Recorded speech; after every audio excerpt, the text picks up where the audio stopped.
What's up, everybody? Coach Marty P in Atlanta, man. Another long day, wrapping up, getting ready to get out of here today. Still setting things up and getting things ready in the gym. But check this out. I want to drop some knowledge to a lot of coaches at home, a lot of new coaches, even some of the old coaches about the amateur boxing game. So a lot of times I think people don't realize a couple of things about amateur boxing. Number one, there's wins and there's losses in amateur boxing. And then there's just winning. Winning can be, you can win and lose a lot of different ways, for example, right? So I give my athletes the first 5 fights. I could care less if they quote unquote win or lose on the bout sheet as far as, who gets their hand raised. Because the first 5 bouts to me are going to be your learning lessons. It's like being in fifth, like preschool to 5th grade. When you're in preschool, you get to kindergarten, you get to 1st grade, you get to 5th grade. Then that's when your parents start expecting you to be able to ride the bus by yourselves, find your own classes.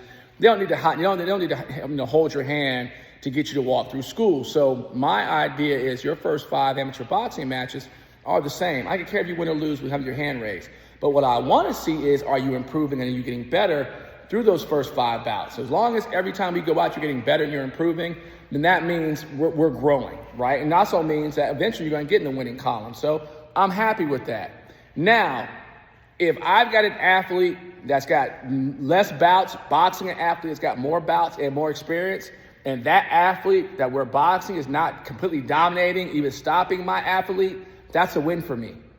That's a win for me. Why? Because my idea is you've got more experience, you've got more age, you've been doing more, you got more fights. You should be graduating up a lot higher in class than where my athlete is. And if my athlete can stay with you and hang with you and go as many rounds with you, and you're not completely dominating and stopping my athlete, that's a win for me. I could care less if you raise your head in the boxing ring. I feel good about what my athlete's doing because my athletes, that means whoever is getting better and improving. So that's a win. So some of you coaches at home, you might want to see it that way, right? It's not always about wins and losses as far as on paper or what goes on into web point or whatever. It could just be that your athletes are getting better while some athletes may just be plateauing. So keep that in mind. Other thing about coaching, and this is very important to a lot of you new wave coaches out there. Coaches coach their athletes. And it's a unwritten rule, which is I don't care if we've boxed, I don't care what may be the scenario. Unless I know you and I trust you and you and I have some type of relationship of respect that I know what you're saying is true, you don't approach and talk to nobody else's athletes.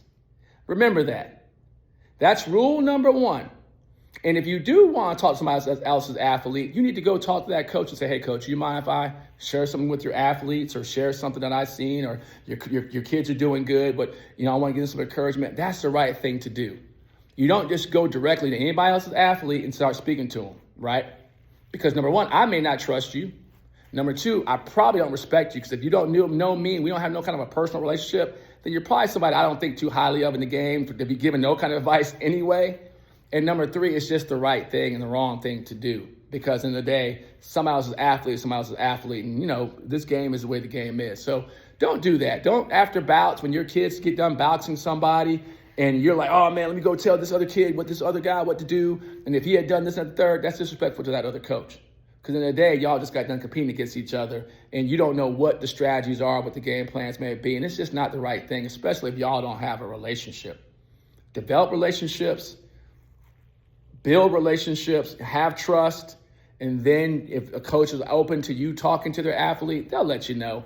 But if they don't and they're not, don't do it because you might burn a bridge you can't cross back over. Those are little tidbits for y'all at home. Hope it helps. I'm Coach Hill. Y'all stay cool.